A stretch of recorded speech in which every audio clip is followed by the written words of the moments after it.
Hello all welcome to our channel Veera family. நாங்கள் எல்லோரும் எங்கே கிளம்பியிருக்கோன்னா, வேலைக்கிழமை இன்றைக்கி சாய்பாபா கோவில் போகலான்னு தான் கிளம்பியிருக்கோம்.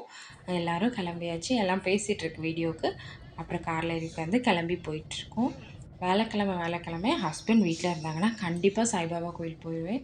எனக்கு அங்கே போனாலே ரொம்ப அமைதியாகவும் மன நிம்மதியாக இருக்கும். சாய்பாபா பார்க்கும்போதே அப்படி ப்ளசண்ட்டாக இருக்கும். அவர் நிறைய மிராக்கிள்ஸும் என் லைஃப்பில் பண்ணியிருக்காங்க. அதனால் எனக்கு ரொம்ப பிடிக்கும். எங்கள் ஊர்லேருந்து கொஞ்சம் ஒரு 1/2 மணி நேரம் ஆகும் போக அங்கே பக்கத்தில் கோவில் இருக்குது.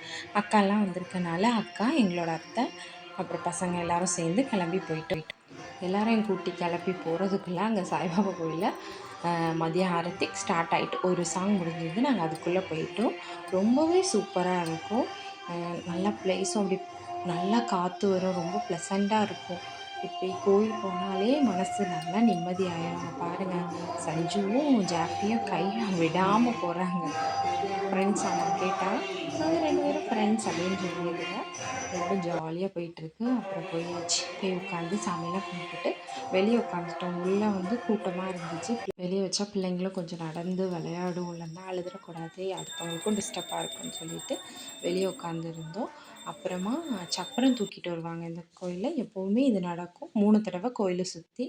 அப்புறம் இங்கே வந்து ஆஞ்சநேயர் சிலை இருக்குது. அது முன்னாடி வந்து பூஜைலாம் பண்ணிவிட்டு அப்புறம் சப்பரத்தை உள்ளே கொண்டு போயிடுவாங்க. உள்ளே கொண்டு போய் இறக்கி வச்சுட்டு மறுபடி பூஜை நடக்கும் சாயப்பாக்கு. அப்போ போய் நம்ம சாயப்பாவை நல்லா க்ளோஸில் பார்க்கலாம். ரொம்பவே சந்தோஷமாக இருக்குது. எனக்கு சாயப்பாவை ரொம்ப பக்கமாக பார்த்தா அவ்வளோ மன நிம்மதியாக ரொம்ப பிடிக்கும் எனக்கு. அங்கே சாய் தோணியில் போய் அங்கேயும் சாமி கும்பிட்டு எங்கடா நம்ம பின்னாடி வந்த யாரையும் காணோன்னு பார்த்தா அங்கே வந்து அன்னதானம் எப்போவுமே வேலைக்கிழமை தூரம் அன்னதானம் போடுவாங்க. கொஞ்சமாக பிரசாதம் தர மாட்டாங்க, சாப்பாடே போடுவாங்க.